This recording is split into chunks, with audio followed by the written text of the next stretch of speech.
Hi, I'm Jim Clark, and welcome to Men's Basketball Weekly. We're talking with Cavalier head coach Jeff Young. And Jeff, a good weekend. Two exciting games, two GLIAC games. Thursday's game started with Ashland, down by 7, about 10 to go, came back and won that game.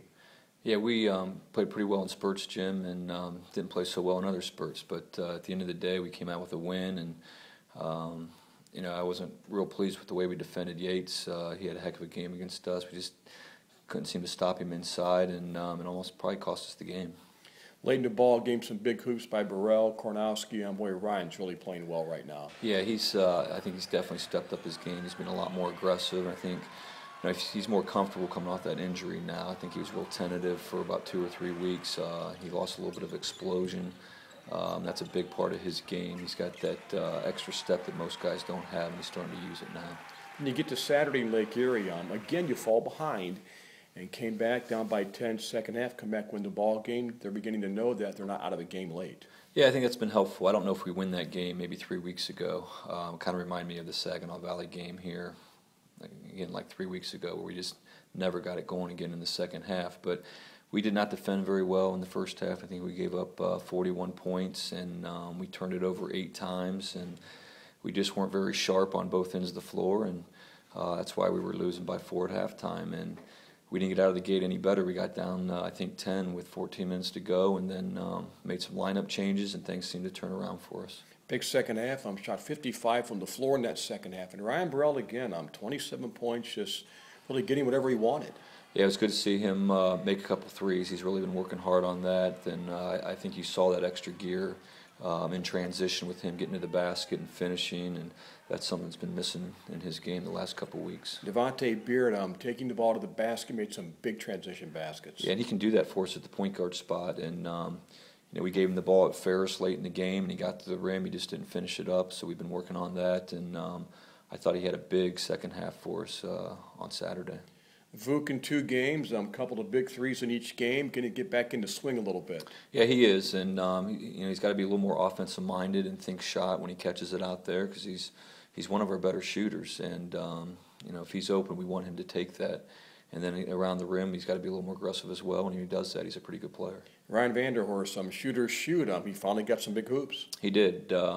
Wasn't feeling it in the first half, missed a couple of threes, but again, if he doesn't make shots in the second half, we probably don't win that game. He kind of got us on a run and made some big shots in the second half.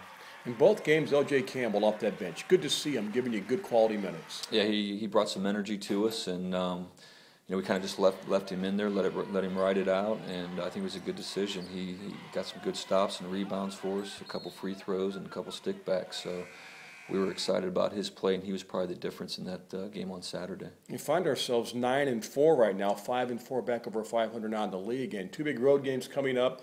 As you found out last week, anything can happen on this road. Tiffin wins at Findlay. First OD, they've struggled, but you're going down there, it's always tough.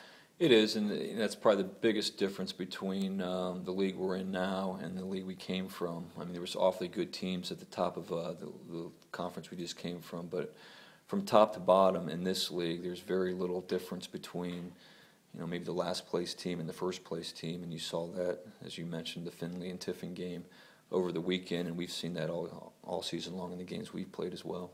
OD, it's always tough. You're going to a place they've lost 11 straight games. They're hungry.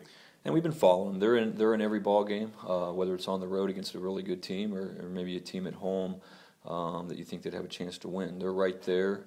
I know going into it's not going to be easy for us to win that game. We've got to have the right mindset, and it'll be like these other games we've been in. It could come down to the last minute.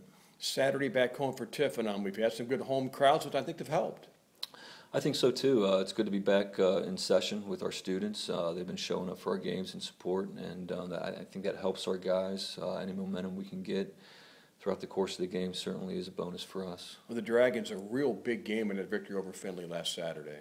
Yeah, and they, again, another team that has a lot of weapons that can really score the basketball. That's their rival game over there, and I know that they beat Findlay last year at Tiffin, so wasn't completely surprised by the back and forth game that it was. Maybe a little surprised that Tiffin did come out on top at Findlay, but That's probably a good thing for us. It kind of lets our guys know that this is a very good team coming into town on Saturday, and we better be ready to play or we won't have a chance. Thanks, Jeff. Good luck this week. Thanks, Jim. This Thursday, Cavs at Ohio Dominican, back home on Saturday for Tiffin. I'm Jim Clark, and that's Cavalier Men's Basketball Weekly.